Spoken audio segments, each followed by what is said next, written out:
Hello, mommy and daddy. Kapag namroblema ka sa iyong anak kasi mahina pa rin siya sa klase, low yung mga performance niya, pwede natin siyang supplement ng DHA, ang supplement na galing talaga sa mga expert na for special para lang talaga sa utak ng mga bata na talagang ikakatalino nila ang mga ingredients nito, guys. Ang Brain Noble Kids DHA, guys, is from FDA approved siya, guys, ha. Ang supplement na mayroon siyang spirulina, ocean tuna DHA.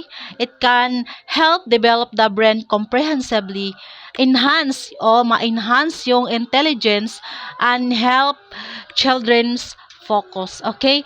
Nakaka-focus na sila, guys, kapag i-Brain Noble Kids DHA natin sila, guys.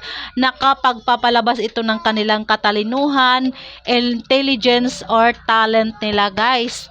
Check out nyo na, guys, ang ating Brain Noble Kids para tatalino at mas lalong tatalino ang ating mga anak. Okay? Check out na!